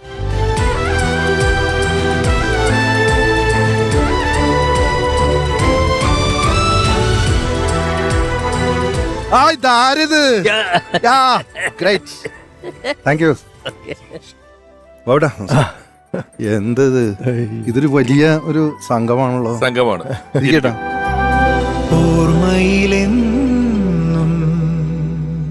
ജയരേട്ടൻ, ഞങ്ങള് ജോൺസൺ മാഷ്, ഔസേപ്പച്ചൻ സാറൊക്കെ ഇങ്ങനെ വന്ന ആ കാലഘട്ടത്തിലെ ഭരതൻ സാറിന്റെ കഥകളിലൂടെ ഇങ്ങനെ പോയിക്കൊണ്ടിരിക്കുകയായിരുന്നു. നമ്മൾ ആരവത്തിലെ ബിറ്റ് വായിച്ചു. ആ ബിറ്റാണ് പിന്നീട് കാതോട് കാതോരത്തിലെ ആരവത്തില് വിറ്റ് വായിക്കുമ്പോ എന്നെ വിളിച്ചില്ലല്ലോ. അല്ലെ, ഇനിയും നമ്മൾ വായിക്കല്ലേ, നമ്മൾ ഘട്ടഘട്ടായിട്ട് കിടക്കുകയല്ലേ ജയരേട്ടന്റെ. ഇനിയും നമ്മൾ ഒരുപാട് കഥകളും ഓർമ്മകളും നമുക്ക് പങ്കുവെക്കാനുണ്ടല്ലോ. തീർച്ചയായിട്ടും. കാരണം ഭരതേട്ടൻ എന്ന് പറഞ്ഞാൽ തന്നെ അതൊരു വലിയൊരു വികാരമാണ്. കാരണം ഒരേ സമയം സംവിധായകൻ എന്നതിലുപരിയായിട്ട് ഭരതേട്ടൻ ചിത്രകാരൻ, ശില്പി, സാഹിത്യം എല്ലാമുള്ള ഒരു മലയാളത്തിന്റെ അല്ല, സംഗീതം, അത് അതിലേക്ക് വരാൻ പോവാ. അതിലേക്ക് വരാനാണത്. ഇതിന്റെ എല്ലാത്തിന്റെയും ഒരു ടോട്ടൽ ക്രിയേറ്ററാണ് ഇന്ത്യൻ സിനിമയിലെ തന്നെ. അപ്പൊ ഒരു സമ്പൂർണനായ ഒരു കലാകാരൻ. ഇവിടെ ഭരതേട്ടന്റെ 2 ശിഷ്യന്മാരെ കൂടി കണ്ടപ്പോ ഇനി അങ്ങോട്ടും മേളം തുടങ്ങാണ് നമ്മള്. അതെ. നിങ്ങളുടെ ഒരു സൗഹൃദത്തിന്റെ തുടക്കമൊക്കെ എപ്പോഴായിരുന്നു ജയരാജേട്ടാ? തൃശ്ശൂരിലൊരു സുഹൃത്താണ് പറഞ്ഞത്, ഭരതേട്ടന്റെ ഒരു പുതിയ ഒരു സിനിമയുടെ ആലോചനയുണ്ട്, അത് കുഞ്ചൻ നമ്പ്യാരെ കുറിച്ചാണ്. അപ്പോൾ അതുമായി ബന്ധപ്പെട്ട് അതിൻ്റെ ഒരു റിസർച്ച്, അതുമായി ഒരു അന്വേഷണം ഒക്കെ നടത്തുന്ന സമയമായിരുന്നു. അപ്പോൾ എന്നോട് പറഞ്ഞു ഒന്ന് പോയിട്ട് ഭരതേട്ടനെ കാണാം. അപ്പോൾ ഞാൻ പറഞ്ഞു ഭരതേട്ടനൊന്നും കാണാൻ എനിക്ക് പറ്റില്ല, കാരണം സച്ച് എ ഗ്രേറ്റ് ഡയറക്ടർ, നമ്മളെന്ത് പറയാൻ, അല്ല നമുക്കൊന്ന് പോവാം. അങ്ങനെ പറഞ്ഞു. അങ്ങനെ വടക്കാഞ്ചേരിയിലെ എങ്കക്കാട്ടുള്ള വീടിൻ്റെ ഒരു തിണ്ണയിൽ ഇങ്ങനെ കാലിങ്ങനെ മടക്കി ഇങ്ങനെ ഒരു ഇരിപ്പുണ്ട്, ഇങ്ങനെ മുടിയും ഇങ്ങനെ ആയിട്ട് ഇങ്ങനെ. അപ്പം ഞാനിങ്ങനെ ചെന്ന് എന്നെ പരിചയപ്പെടുത്തി. അപ്പോൾ എന്നോട് ചോദിച്ചു നീ എന്താണ് ചെയ്യുന്നതെന്ന് ചോദിച്ചു എന്നോട്. ഞാൻ പറഞ്ഞു ഞാനൊരു 1 man പെർഫോമറാണ്, സോളോ പെർഫോമൻസ് നടത്തുന്ന ആളാണ്. അത് വളരെ പുള്ളിക്ക് വളരെ ഇഷ്ടപ്പെട്ടു. സോളോ പെർഫോമൻസ് അതൊക്കെ ഉണ്ടോ നമ്മുടെ നാട്ടിൽ? ഇത് 95-ലാണ് കേട്ടോ, 94. അപ്പോൾ പറഞ്ഞു അങ്ങനെ ഞാൻ അതിൻ്റെ ഒരു പെർഫോമൻസിൻ്റെ വഴിയിലുള്ള ആളാണ്. അപ്പോൾ പുള്ളി പറഞ്ഞു എനിക്കൊന്ന് കാണണം നീ എന്തൊക്കെയാണ് ചെയ്യുന്നത്. ഇത് ഭരതേട്ടൻ്റെ മുമ്പിൽ പെർഫോം ചെയ്യാണ്. പുള്ളി ചിരിയോട് ചിരി, അതായത് ആക്ടേഴ്സിനെയും ആ MT സാറിനെയും ONV സാറിനെയും സുകുമാർ അഴീക്കോട് മാഷയും ഇതൊക്കെ അവതരിപ്പിക്കുന്ന കണ്ട് പുള്ളി ചിരിയോട് ചിരി. അതിനിടയ്ക്ക് ഞാൻ ഈ കുഞ്ചൻ നമ്പ്യാരുടെ കവിതകൾ അതും ഇതിനകത്ത് മിക്സ് ചെയ്യും. കാരണം ഒരു വിഷയം പറയാൻ വേണ്ടി ഏറ്റവും ഹ്യൂമറിൽ ഏറ്റവും സാധ്യതയുള്ളൊരു കവി കുഞ്ചൻ നമ്പ്യാരാണ്. അപ്പോൾ ഇതിങ്ങനെ പറഞ്ഞപ്പോൾ എന്നോട് ചോദിച്ചു ഒരു കാര്യം ചെയ്യണം, കുഞ്ചൻ നമ്പ്യാരെ കുറിച്ച് എനിക്ക് കുറച്ച് കാര്യങ്ങൾ അറിയണം. അനുഗ്രഹാസിനി ആർട്സ് VBK മേനോൻ ഇങ്ങനെ ഒരു പ്രോജക്റ്റ് പ്ലാൻ ചെയ്യുന്നുണ്ട്, അപ്പോൾ നിനക്കതിൽ എന്തെങ്കിലും ചെയ്യാൻ പറ്റുകയാണെങ്കിൽ നമുക്ക് ഒന്നിച്ചിരിക്കാം എന്ന് പറഞ്ഞ് അവിടെ വെച്ച് കുറേ തമാശയൊക്കെ പറഞ്ഞ് ഞങ്ങൾ പിരിഞ്ഞു. അപ്പോൾ ഞാൻ വേറൊരു കാര്യം കൂടെ അങ്ങോട്ട് എടുത്തിട്ടു അദ്ദേഹത്തിൻ്റെ മനസ്സിൽ കയറാൻ വേണ്ടി. ഞാൻ പവിത്രേട്ടൻ്റെ ഒരു അടുത്ത ആളാണെന്ന് പറഞ്ഞു. ഈ ഭരതേട്ടൻ്റെ ഏറ്റവും അടുത്ത സുഹൃത്താണ് പവിയേട്ടൻ. അപ്പോൾ ആ പവി നിന്റെ ഫ്രണ്ടാണോ? എന്നൊരു കാര്യം ചെയ്യും, നാളെ നീയും പവിയും കൂടെ ഞാനിവിടെ ഉണ്ടാവും, മറ്റന്നാളെ പോകുന്നുള്ളൂ. അനുഗ്രഹ മേനോൻ ചേട്ടൻ്റെ ആ സംഭവം മാറ്റി, നാളെ നീയും പവിയും കൂടെ വൈകുന്നേരം ഇങ്ങോട്ട് വാ. ആ ഇരിപ്പ് 3 ദിവസമായിരുന്നത് എന്ന് പറഞ്ഞാൽ അവിടെ സംഗീത സാന്ദ്രമായ വലിയൊരു അവിടെ ഒരു ഫാം ഹൗസ് ഉണ്ട്, അവിടെയൊക്കെ പശുക്കൾ മേഞ്ഞു നടക്കുന്നു. അവിടെ സംഗീതം, അവിടെ നർമ്മം, അവിടെ മഹാഭാരതം, അവിടെ കുഞ്ചൻ നമ്പ്യാര്. ഈ പറഞ്ഞ ഇല്ലത്തെ ഒരു വലിയൊരു കൗതുകമുള്ളത് ആർട്ട്, ഈ ഗന്ധർവ ക്ഷേത്രം എന്ന് പറയുന്ന ഒരു പടത്തിലോ മറ്റേ ആർട്ട് ചെയ്തിട്ടല്ലേ തുടക്കമൊക്കെ? അല്ല അതിന് മുമ്പേ ഉണ്ട്. അതായത് ഗന്ധർവ ക്ഷേത്രത്തില് ഡയറക്റ്റ് അങ്ങ് പുള്ളിയെ ആർട്ട് ഡയറക്ടറാക്കി. അതിന് മുമ്പേ വിൻസെന്റ് മാസ്റ്ററുടെ ഒരുപാട് പടങ്ങൾക്ക് ആർട്ട് അസിസ്റ്റന്റ് ആയിട്ടൊക്കെ വർക്ക് ചെയ്തിട്ടുണ്ട്. ഗന്ധർവ ക്ഷേത്രത്തിലാണ് ആർട്ട് ഡയറക്ടർ. അതിന്റെ പോസ്റ്റർ, ഗന്ധർവ ക്ഷേത്രത്തിന്റെ പോസ്റ്റർ കണ്ടിട്ടാണ് ഫാസിൽ സാറ് നെടുമുടി വേണുചേട്ടനോട് പറയുന്നത് നീ നോക്ക്, ആ പോസ്റ്റർ നോക്ക്, അതിൽ തന്നെ ഒരു വലിയൊരു പുതുമയുണ്ട്. അങ്ങനെയാണ് ഈ ആർട്ട് ഡയറക്ടർ. പിന്നെ അസോസിയേറ്റ് അസോസിയേറ്റ് ഡയറക്ടറാണ് ചെണ്ട എന്നൊരു സിനിമയിൽ. പിന്നെ പൊന്നാപുരം കോട്ട എന്ന് പറഞ്ഞ സിനിമയിൽ ആ കോട്ടയൊക്കെ ഭരതേട്ടന്റെ ആർട്ട് വർക്കാണ്. ആ സിനിമയുടെ അവസാനത്തിൽ അതൊക്കെ കത്തിച്ച് കളയുമ്പോൾ നമുക്ക് സങ്കടം വരും. ഇപ്പോഴും പൊന്നാവരം കോട്ട, ഞാൻ ഈ അടുത്ത കാലത്ത് വടക്കൻ പാട്ട് സിനിമകൾ അത് കാണുമ്പോൾ പൊന്നാവരം കോട്ടയിലത്തെ സെറ്റൊക്കെ കണ്ടാൽ ഞെട്ടിപ്പോവും. ഓർമ്മയിലെന്നും ഭരതൻ എന്ന ഈ പരമ്പര മുന്നിലേക്ക് പോകുമ്പോൾ ഭരതൻ എന്ന സംവിധായകൻ, പത്മരാജൻ എന്ന തിരക്കഥാകൃത്ത്, ഇവരൊന്നിച്ച് വളരെ സൂപ്പർ ഹിറ്റായ രതി നിർവേദം എന്ന ചിത്രത്തിലൂടെ നമുക്ക് പ്രിയങ്കരനായ ഗായകൻ കൂടിയായ പ്രിയപ്പെട്ട കൃഷ്ണേന്ദ്രൻ സാർ അദ്ദേഹത്തെ ഓർക്കുന്നു. പത്മരാജൻ ഭരതൻ ടീമിന്റെ പ്രയാണം എന്നുള്ള സിനിമ കണ്ടിട്ട് അവരോട് ഏറ്റവും കൂടുതൽ ആ രണ്ടുപേരോടുള്ള ഒരു എന്താണ് പറയാ, ഒരു ക്രേസ്ന്നോ എന്താ പറയാ, ആ സമയത്ത് കോളേജ് പഠിക്കുകയാണ് ഞാൻ, പ്രീ ഡിഗ്രിക്ക് പഠിക്കുക. അത് വെച്ച് പുലർത്തിയിരുന്നവർ എന്നെ പോലൊരു സാധാരണ ഒരാളെ പത്മരാജൻ ഭരതൻ ടീമിന്റെ അവരുടെ സിനിമയിലേക്ക് സെലക്ട് ചെയ്തു എന്നുള്ളതായിരുന്നു എന്റെ ഏറ്റവും വലിയ ജീവിതത്തിലെ എന്താ പറയാ ഏറ്റവും വലിയ ഭാഗ്യം അതായിരുന്നു. കാരണം അവരോട് രണ്ടുപേരോടും അടങ്ങാത്ത ആരാധനയായിരുന്നു എനിക്ക്, എന്നെ പോലെയുള്ള കുറെ കോളേജ് സ്റ്റുഡൻസിന് ആ സമയത്ത്. അങ്ങനെ പത്മരാജൻ സാർ എന്നെ ഓൾ ഇന്ത്യ റേഡിയോ ഒന്ന് കണ്ടിട്ട്, ബാലലോകത്തിൽ കണ്ടിട്ട് എന്നെ സെലക്ട് ചെയ്യുന്നു. ക്യാമറ ടെസ്റ്റിന് പോയതൊക്കെ ഭയങ്കര തമാശ. അവിടെ പോയി മദ്രാസിലേക്ക് വരാൻ പറഞ്ഞു. അവിടെ പോയപ്പോൾ ഞാനും വേറൊരു പയ്യനും ഉണ്ട് ക്യാമറ ടെസ്റ്റിന്. ആ പയ്യനുണ്ട്. ഞങ്ങളോട് ക്യാമറയുടെ മുമ്പിൽ ഓരോന്നൊക്കെ അഭിനയിക്കാൻ പറഞ്ഞു, ചിരിക്കാൻ പറഞ്ഞു. ഇവിടെ ഇങ്ങനെ ക്ലോസപ്പിൽ റൈറ്റ് സൈഡിൽ ആരോ കളിക്കുന്നുണ്ട്. അപ്പൊ ആ കളിക്കുന്ന പയ്യൻ എന്തോ ഒരു തമാശ കാണിച്ചപ്പോൾ നിനക്ക് ചിരി വന്നു, അങ്ങനത്തെ ചിരിക്കാൻ പറഞ്ഞു. നമുക്ക് വല്ല പിടിയുണ്ടോ അത് എന്താന്നുള്ളത് ജീവിതത്തിൽ ആദ്യമായിട്ട്. അപ്പൊ ഞാനൊരു ചിരിയൊക്കെ ചിരിച്ചു. എന്തായാലും എന്നെയാണ് സെലക്ട് ചെയ്തത്. അപ്പോ മറ്റേ പയ്യനെ സെലക്ട് ചെയ്തില്ല. പിന്നെ ഷൂട്ടിംഗ് നടന്നുകൊണ്ടിരിക്കുമ്പോൾ നെല്ലിയാമ്പതിയിൽ വെച്ചിട്ട് ഭരതേട്ടൻ ഒരു ദിവസം എൻ്റെ അടുത്ത് ചോദിച്ചു, നിന്നെ സെലക്ട് ചെയ്തത് നീ ഭയങ്കര കഴിവുള്ള ഒരാളാണെന്ന് വിചാരിച്ചിട്ടാണെന്ന് നിനക്കൊരു വിചാരം ഉണ്ടോ എന്ന് ചോദിച്ചു. ഞാൻ പറഞ്ഞു, അല്ല അങ്ങനെയൊന്നുമില്ല, മറ്റേ പയ്യൻ പരമ ബോറായിരുന്നു, അതുകൊണ്ടാണ് എന്നെ സെലക്ട് ചെയ്തത് എന്ന് പറഞ്ഞു ഭരതേട്ടൻ. അതായിരുന്നു ഭരതേട്ടനെ പറ്റി ഓർക്കുമ്പോൾ എനിക്ക് പെട്ടെന്ന് ഏറ്റവും ആദ്യം അതാണ് ഓർമ്മ വരിക എനിക്ക്. ഈ ആർട്ടും സെറ്റും പറയുമ്പോൾ നമ്മൾ നിർബന്ധമായും പറയേണ്ട ഒരു പടത്തിലേക്ക് എത്തുന്നത് വൈശാലി എന്ന് പറയുന്ന സിനിമയാണ്. വൈശാലിയുടെ തുടക്കത്തിൽ തന്നെ ടൈറ്റിൽ തന്നെ ഒരു ട്രോളിങ്ങനെ പോവാ, എത്ര നേരമാണ് അതിനകത്തൊരു തലയൊട്ടി കൂടെ ഒരു പാമ്പ് കയറി പോകുന്നു, ഒരു വൾച്ചർ, ഒരു കഴുകൻ അവിടെ നിൽക്കുന്നു. അവിടെ തൊട്ട് പോയിട്ട് ഈ മോണിറ്റർ ഇല്ലാത്ത കാലത്ത് ഇതിന്റെ ഒരു ജഡ്ജ്മെന്റ് ഉണ്ടല്ലോ, ഇത് മോണിറ്റർ ഇല്ല, ഗ്രാഫിക്സ് ഇല്ല, ഇതൊന്നും ഇല്ലാത്ത സമയത്താണ് വൈശാലി ചെയ്യുന്നത്. ആ സിനിമയില് ഞാൻ ഭാവിച്ചോണ്ട് ചോദിക്കട്ടെ, ആ സിനിമയില് ഈ ലോമപാത മഹാരാജാവ്, അംഗരാജ്യത്തെ രാജാവ് എന്ന് പറയുന്നത് അതിനു മുമ്പ് ചിലമ്പില് കരാട്ടക്കാരനാണ്. അതിനു മുമ്പുള്ള പടത്തിനകത്ത് താനി മറ്റേ ഡ്രഗ് അഡിക്റ്റ് കോളേജ് കുമാരൻ, വിത്ത് കീറിയ ജീൻസും ബെൽറ്റും വിപ്ലവവും, പിന്നെ ഒരു വളരെ സാത്വികനായ നിന്ന് വളരെ പവർഫുൾ ആയ കാര്യങ്ങൾ എടുക്കുന്ന, എന്നാൽ രാജ്യത്തിന്റെ ദുഃഖം മനസ്സിൽ നമ്മുടെ ശബ്ദം മറ്റേ ഡബ് ചെയ്ത് പ്രസാദ് സാറല്ലേ, പ്രസാദ് സാറിന്റെ ശബ്ദം, പ്രസാദ് സാറിന്റെ ഇദ്ദേഹത്തിന്റെ അതിന് ചോദിച്ചോ, എന്നെ കാസ്റ്റ് ചെയ്ത് എന്തുകൊണ്ടാണെന്ന് ചോദിച്ചിട്ടുണ്ടോ ഭരതേട്ടനോട്? ഭരതേട്ടനോട് ചിലമ്പൊക്കെ കഴിഞ്ഞ സമയത്ത് ഭരതേട്ടന്റെ വലിയൊരു ഡ്രീമായിരുന്നു ഈ വൈശാലി എന്ന് പറയുന്നത്. ഒരു 10-15 വർഷമായിട്ട് മനസ്സിൽ കൊണ്ടുവരുന്ന ഡ്രീമാണ്. അപ്പം മഹാഭാരതത്തിലെ ഇങ്ങനെ ഒരു വൺ ലൈൻ, ഇങ്ങനെ ഒരു അംഗരാജ്യത്ത് മഴയില്ലായിരുന്നു, ഋഷിസിംഗൻ വന്ന് മഴ പെയ്ച്ചു എന്നൊക്കെ പല പ്രൊഡ്യൂസേഴ്സിനോടും പറഞ്ഞിട്ട് അത് അങ്ങോട്ട് ഏക്കുന്നില്ല. ഋഷിസിംഗനായിട്ട് പല ആൾക്കാരും മാറി വന്നു, വിനീതൊക്കെ ആദ്യം വന്നിരുന്നു, ഇതെല്ലാം ചരിത്രമൊക്കെ എന്നോട് പറഞ്ഞിരുന്നു. അപ്പോൾ എന്നോട് പറഞ്ഞു, എടാ നിന്നെ കാണുന്നതിന് ഞാൻ 5 വർഷം മുമ്പ് ഒരു സ്കെച്ച് വരച്ചിരുന്നു. എന്നിട്ട് ആ സ്കെച്ചിൻ്റെ എടുത്ത് കാണിച്ചു, കറക്റ്റ് എൻ്റെ രൂപമാണ്, അബ്സല്യൂട്ട്. അപ്പൊ പുള്ളി പറഞ്ഞു, നിന്നെ ഞാൻ ആദ്യം കണ്ടപ്പോൾ നീ പൂനായിന്ന് വരിക പറഞ്ഞ് കണ്ടപ്പോൾ എൻ്റെ മനസ്സിൽ വന്നത് അംഗരാജാവാന്ന് പറഞ്ഞു. പക്ഷെ അന്നത്തെ ആ ഒരു സാഹചര്യത്തിൽ ഞാൻ 10-22 വയസ്സേ ഉള്ളൂ, ആരും അങ്ങനെ അങ്ങോട്ട് സമ്മതിക്കുന്നില്ലായിരുന്നു, പ്രൊഡക്ഷനാണെങ്കിലും. പക്ഷെ ഭരതേട്ടൻ്റെ മനസ്സിൽ ഇതായിരുന്നു. അപ്പോൾ പലരും വേഷമിട്ടു കാര്യങ്ങളൊക്കെ. ഞാനവിടെ മൈസൂരിൽ ചെല്ലുമ്പം, അതായത് ഒരു ദിവസം എന്നെ ഭരതേട്ടൻ ഈ ബോംബെ കാസ്റ്റിങ്ങിൻ്റെ സമയത്ത് ഞാനുണ്ടായിരുന്നു. ഞാനവിടെ ഹത്യ എന്ന് പറഞ്ഞ പൂവിന് പുതിയ പൂന്തന്നലിൻ്റെ ചെയ്തുകൊണ്ടിരിക്കുമ്പോൾ എന്നോട് ഭരതേട്ടൻ വിളിച്ചു പറഞ്ഞു, എടാ ഞങ്ങൾ അങ്ങോട്ട് വരിക, സൺ ആൻഡ് സ്റ്റാൻഡിലെ ഒരു റൂം പറഞ്ഞു വെച്ചേക്കാൻ പറഞ്ഞു. അപ്പോൾ അങ്ങനെ അവർ വന്നു. അന്ന് കാസ്റ്റിംഗ് നടന്നുകൊണ്ടിരിക്കുക. അപ്പോൾ അന്നേരം ഞാനിതെല്ലാം കാണുന്നുണ്ട്. അപ്പം വൈശാലിയെ കാസ്റ്റ് ചെയ്യുന്നു. ഋഷിസിംഗിനെ കണ്ടുപിടിച്ചത് ഞാനാ. ഋഷിസിംഗിനെ കണ്ടുപിടിച്ചത് കണ്ടുപിടിച്ചത് അതന്ന് ലിൻഡാസ് എന്ന് പറഞ്ഞൊരു ആഡ് ഏജൻസി ചെന്നിട്ട്, അപ്പോൾ എക്സിസ്റ്റിംഗ് മോഡൽസ് ഒക്കെ നോക്കിയിട്ടൊന്നും ഭരതേട്ടന് പോരാ. അപ്പം ഞാൻ ഈ റിജക്റ്റഡ് ആൽബം വെച്ചിരിക്കുന്ന റൂമിനകത്തോട്ട് കയറി. അപ്പോൾ അതായത് അവര് റിജക്ട് ചെയ്ത ആൾക്കാർ, ഈ മോഡലിംഗ് കമ്പനി റിജക്ട് ചെയ്ത ആൾക്കാരിൽ നിന്നാണ് സിനിമയ്ക്ക് പറ്റിയ ഒരാളെ നായകനെ കൊണ്ടുവരുന്നത്. അപ്പൊ ഞാൻ അതിനകത്ത് കയറി പൊട്ടിപ്പിടിച്ച കുറെ ആൽബങ്ങള്, അതിനകത്ത് 2 ദിവസം ഇരുന്നിട്ട് 5 പേരെ സെലക്ട് ചെയ്ത് കൊണ്ടുവന്നു. അതിലൊരാളാണ് സഞ്ജയ് മിത്രയും സുബർണയോ. സുബർണ വേറെ കാസ്റ്റിംഗ് ഏജന്റ് വന്നതാണ്. അപ്പൊ അങ്ങനെ അപ്പൊ ഒന്നും ഞാൻ സിനിമയിലില്ല. എന്നോട് പറഞ്ഞു, എടാ നീ ഷൂട്ടിങ്ങിന്റെ സമയത്ത് വരണം, രാജാവിന്റെ പുറകെ പടയാളിയായിട്ട് ഒരാൾ കുതിരപ്പുറത്ത് വരുന്നുണ്ട്,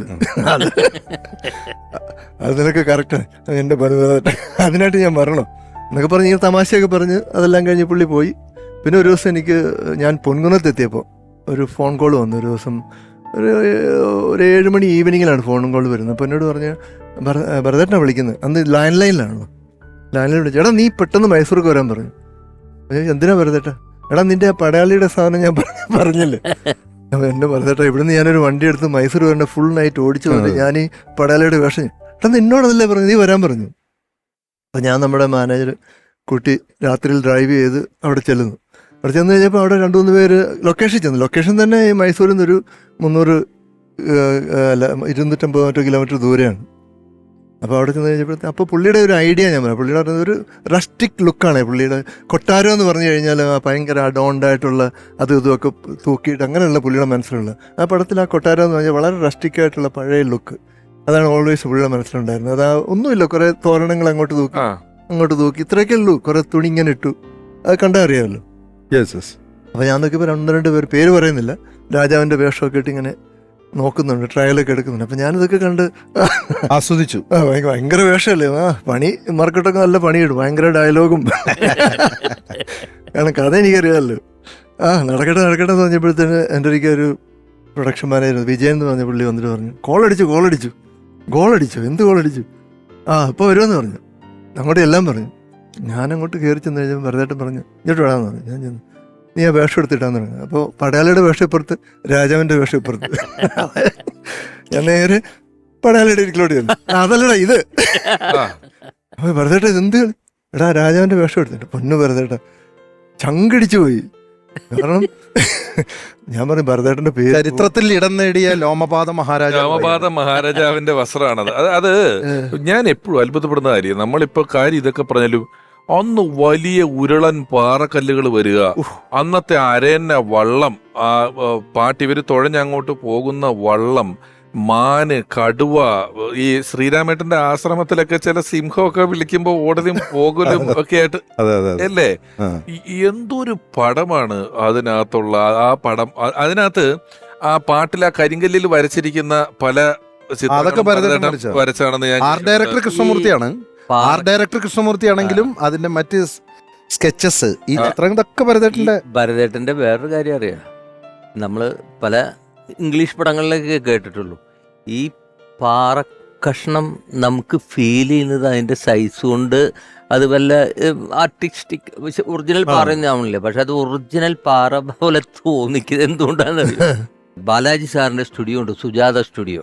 അവിടെയാണ് ഇതിന്റെ മിക്സിംഗ് നടക്കുന്നത്. ഞാൻ വേറൊരു പടത്തിന്റെ വർക്കിന് അവിടെ ചെന്നപ്പോ ഭയങ്കര പാറകല്, വലിയ ഉരുളൻ കല്ലുകൾ സ്റ്റുഡിയോന്റെ ഫസ്റ്റ് ഫ്ലോറിലേക്ക് ഇടുക ഭരതേട്ടൻ. ഈ ശബ്ദം എടുക്കാൻ വേണ്ടി കൊടിയുന്ന ഉള്ളില് ലക്ഷ്മി നാരായണൻ. അല്ല, അത്രയും നാച്ചുറൽ ആയിട്ട് ചെയ്തിട്ടുണ്ട്. അതുകൊണ്ടാണ് യു ഫീൽ ദാറ്റ് ആ റോക്കൊക്കെ വീഴുന്നത് നമുക്ക് തോന്നിക്കുന്നത്. ഭരതേട്ടന്റെ ഫ്രെയിമിങ്ങിനെ കുറിച്ച് പറയുമ്പോൾ വ്യക്തമായ ധാരണയുണ്ട്. ഇപ്പൊ അന്നത്തെ ഈ വൈശാലിയൊക്കെ ഇറങ്ങിയ സമയത്ത് ഈ സിനിമാസ്കോപ്പ് വന്ന സമയമാണ്. അപ്പോൾ ഒരു ഡയറക്ടറുടെ ഭയങ്കര ഡ്രീമാണ് ഒരു സിനിമാസ്കോപ്പ് പടം ചെയ്യാന്നുള്ളത്. അപ്പം അന്ന് ഭരതേട്ടന് പ്രൊഡ്യൂസർ ഓഫർ ചെയ്തു, അതായത് നമുക്കിത് സിനിമാസ്കോപ്പിൽ ചെയ്യാമെന്ന് പറഞ്ഞു. അപ്പം മധുവമ്പാട്ടും പറഞ്ഞു നമുക്ക് വേണമെങ്കിൽ അത് ശ്രമിക്കാം. ഭരതേട്ടൻ പറഞ്ഞില്ല, എൻ്റെ ഫ്രെയിം, വൈശാലിയുടെ ഫ്രെയിം 35mm ആണ്. അതാണ് ആ ഒരു ഡയറക്ടറുടെ അത് 15 കൊല്ലം മുമ്പേ ആലോചിച്ച് വെച്ചേക്കുന്നത് അതിനകത്താണ്. അപ്പൊ ഇത്രയും നമ്മൾ ആ പ്രൊഡ്യൂസറെ പടത്തിന്റെ വലിപ്പമൊക്കെ പറയുന്ന സാഹചര്യത്തിൽ നമ്മൾ അറ്റ്ലസ് രാമേന്ദ്രൻ സാറിനെ കൂടി ഈ അവസരത്തിൽ ഒന്ന് ഓർക്കേണ്ടതായിട്ടുണ്ട്. അദ്ദേഹമാണ് അന്ന് വൈശാലി രാമേന്ദ്രൻ എന്നായിരുന്നു അദ്ദേഹം അറിയപ്പെട്ടിരുന്നത്. ആ സിനിമ പ്രൊഡ്യൂസ് ചെയ്യുക വഴി അത്രയും വലിയൊരു പടം അന്ന് അതുപോലെ ചെയ്തത് അദ്ദേഹമാണ്. അദ്ദേഹം നമ്മളോടൊപ്പം ഇല്ല. അദ്ദേഹത്തെ ഈ അവസരത്തിൽ ഓർക്കുന്നു. ഞാൻ ഭരതേട്ടന്റെ സിനിമകളുടെ ആരാധകൻ എന്ന നിലയ്ക്കാണ് അവിടെ ഇരിക്കുന്നത്. അതായത് വലിയ പണക്കാരുടെയോ വലിയ സെറ്റുകൾ ഇട്ടിട്ട് വലിയ വീട്, വലിയ കാറ്, ഒരു മിഡിൽ ക്ലാസ്സിന് മുകളിലുള്ള സമ്പന്നന്മാരുടെ സിനിമകളില്ല. അതെല്ലാം മിഡിൽ ക്ലാസ്സിനും അതിന് താഴെയുള്ള സിനിമകളാണ്. ഏതെടുത്ത് നോക്കിയോളൂ, പ്രയാണം, ഒരു അമ്പലത്തിലെ മേൽശാന്തി, ഒരു പ്രണയം, അവിടെ ആരവം, തകര, ചാമരം, ലോറി, അങ്ങനെ വരുന്ന സിനിമകളെല്ലാം നോക്കിക്കോളൂ. വെങ്കലം, അമരം എന്ന് പറഞ്ഞു കഴിഞ്ഞാൽ മത്സ്യത്തൊഴിലാളികളുടെയാണ്. വെങ്കലം എന്ന് പറഞ്ഞാൽ വെങ്കലപാത്ര തൊഴിലാളികളുടെ വെങ്കലപാത്രമാണ്. ഇതേ ആള് തന്നെ അന്ന് സമയത്ത് ഇതൊക്കെ നമ്മൾ പറയുമ്പോഴും ദേവരാഗം എന്ന് പറയുന്ന പടം 4 സംസ്ഥാനങ്ങളിൽ അന്ന് ഇറങ്ങുന്ന പടം. തീർച്ചയായിട്ടും 4 സംസ്ഥാനം. ഇപ്പൊ നമ്മുടെ ഇവിടെ നിന്നൊരു പാട്ടുകാരനോ ഡയറക്ടറോ ഒക്കെ ഇന്നത്തെ കാലത്ത് ഒരു പടം ഹിറ്റായി, അയാൾക്ക് തമിഴിൽ നിന്നൊരു ഓഫർ കിട്ടി, അയാൾ തമിഴ് ചെയ്യുന്നു എന്നൊക്കെ പറയുന്നത് വലിയ വാർത്തയാണ്. പിന്നെ ഇവിടെ നിന്നൊരു ഡയറക്ടർ തമിഴ്. പിന്നെ അന്ന് തേവർ മകനൊക്കെ അന്ന് അവിടെ സംസ്ഥാനം വിട്ടുള്ള പരിപാടികളാണ്. അന്നേ ഇവിടം വിട്ടിട്ടുള്ള എല്ലാ ഭാഷകളിലും പടം ചെയ്യാൻ വൻ പോകുന്ന പരിപാടിയാണ് ഈ തേവർ മകൻ. ആ അതായത് ശിവാജി സാറ് ആ ഷൂട്ടിങ്ങിന് ഇടയ്ക്ക് പറയാണ്, എൻ്റെ സിനിമയ്ക്ക് സെറ്റ് പെയിന്റ് ചെയ്തിരുന്ന ആർട്ട് അസിസ്റ്റന്റ് ആണ് എൻ്റെ ഈ സിനിമയുടെ ഡയറക്ടർ. അത് വളരെ അഭിമാനത്തോടു കൂടിയാണ് ശിവാജി സാർ പറയുന്നത്. അന്ത ആള് താൻ ഇപ്പോൾ വളർന്ന എൻ്റെ ഡയറക്ടർ ശിവാജി സാർ. അത് നമ്മളൊരു ആർട്ടിസ്റ്റിന്റെ പൊട്ടൻഷ്യൽ ഏറ്റവും കൂടുതൽ ഒരു ഡയറക്ടർ ഊറ്റിയെടുക്കുക എന്ന് പറയുന്നിടത്താണ് ഈ വർക്ക് ചെയ്യുന്ന ആളുകൾക്ക് അംഗീകാരം കിട്ടുന്നത്. ഡയറക്ടർ അവാർഡ് മാത്രമല്ല, നമ്മുടെ ഒരു പടത്തിൽ വർക്ക് ചെയ്ത മറ്റാളുകൾക്ക് അവാർഡ് കിട്ടുന്നതിനകത്തെല്ലാം കൃത്യം 1% പങ്ക് ഫിലിം ഡയറക്ടർക്കുണ്ട്. അത് എനിക്ക് പറയാനുള്ളത് അത് 100%. സത്യം പറഞ്ഞു കഴിഞ്ഞാൽ എനിക്ക് ശരിക്കും പറഞ്ഞാൽ ഈ ലിറിക്സിനെ ട്യൂൺ ചെയ്ത് അഡ്ജസ്റ്റ്മെന്റ് എങ്ങനെയാ ചെയ്യുന്നതെന്ന് എനിക്കൊന്നും അറിയില്ല. എനിക്കൊരു ട്യൂൺ പാടാനറിയാം, ഏത് ട്യൂണും എങ്ങനെയും പാടും. പക്ഷെ അതൊരു അതിൽ ലിറിക്കൽ ഫോർമേഷൻ എങ്ങനെ ഉണ്ടാക്കാന്ന് എനിക്കറിയില്ല. അപ്പോൾ അതെന്നെ പഠിപ്പിച്ചത് ഭരതേട്ടനാണ്. അപ്പം ഞാനൊരു സ്ഥലത്ത് ഞാനൊരു ട്യൂൺ പാടി, ആ ട്യൂൺ പാടിയപ്പോൾ അതിൽ ഭരതേട്ടൻ ഒരു വരി പറഞ്ഞു, അതിന് മാച്ചാവുന്നതല്ല. അപ്പം ഭരതേട്ടൻ പറഞ്ഞു, എടാ ഇത് നിന്റെ ട്യൂണിനല്ല, ഇതിനുണ്ടാക്കുക ട്യൂൺ, ആ ലിറിക്സിന് ട്യൂൺ ഉണ്ടാക്കുന്ന പറഞ്ഞത് ഭരതേട്ടനാണ്. ഇത് ഇങ്ങനെ പാടിയത് ഷൂ മേടിക്കുക, ലിറിക്സിനെ ചലിപ്പിക്കുക, ലിറിക്സിനെ നൃത്തം ചെയ്യിക്കുകയാണ്. താരും തളിരും എന്താ പാടാത്തത്? പാടാലോ, ഉടനെ പാടാം. താരും തളിരും മിഴിപൂട്ടി താഴെ ശ്യാമാംബരത്തിൻ നിറമാറി, താരും തളിരും മിഴിപൂട്ടി താഴെ ശ്യാമാംബരത്തിൻ നിറമായി കേഴുന്നു കേൾപ്പൂ ഞാൻ നിൻ സ്വരം, താവകനിൻ താരാട്ടുമായി ദൂരേതോ കാനനത്തിൽ താരും തളിരും മിഴിപൂട്ടി താഴെ ശ്യാമാംബരത്തിൻ നിറമായി. ഒരു കാര്യം, ഇതിപ്പോ പാടിയതിന്റെ ഇടയിൽ മനുഷ്യ സഹജമായ ഒരു ചതി നമ്മൾ 3 ചെയ്തു. അതായത് താവകാദിൻ ടോപ്പ് വന്നപ്പോ പെട്ടെന്ന് 3 പാട്ടുകാർ അതിൽ നിന്ന് അങ്ങ് ഊരി പോയിട്ട് സാർ ഒറ്റപ്പെട്ടു ഇടയിൽ. ഞാനേ അത് ശ്രദ്ധിച്ചുള്ളൂ. നമ്മൾ ഇത്രയും പറഞ്ഞ സ്ഥിതിക്ക്, നമ്മൾ പാട്ടിനെ കുറിച്ച് പറഞ്ഞ സ്ഥിതിക്കും പാട്ട് പാടിയ സ്ഥിതിക്കും നമുക്ക് സംഗീത ബന്ധമുള്ള ഒരാളുടെയും കൂടെ സാന്നിധ്യം ഇവിടെ വിളിക്കേണ്ടതായിട്ടുണ്ട്. അദ്ദേഹം നിങ്ങൾ പറഞ്ഞ അക്ഷരങ്ങളെ നൃത്തം ചെയ്യിക്കുന്ന ആളാണ്, ഗാനരചയിതാവാണ്. ഒരുപാട് സൂപ്പർ ഹിറ്റായിട്ടുള്ള പാട്ടുകൾക്ക് വരികൾ എഴുതിയിട്ടുള്ള ആളാണ്. അദ്ദേഹത്തിന്റെ പാട്ടുകളൊക്കെ നമുക്ക് വന്നിട്ട് പറയേണ്ടതായിട്ടുണ്ട്. സ്നേഹപൂർവം ഓർമ്മയിലെന്നും ഭരതൻ എന്ന ഈ ലക്കത്തിലേക്ക് സ്വാഗതം ചെയ്യുകയാണ് ഭരതൻ സാറിന്റെ വളരെ പ്രിയപ്പെട്ട സുഹൃത്തുക്കളിൽ ഒരാൾ MD രാജേന്ദ്രൻ.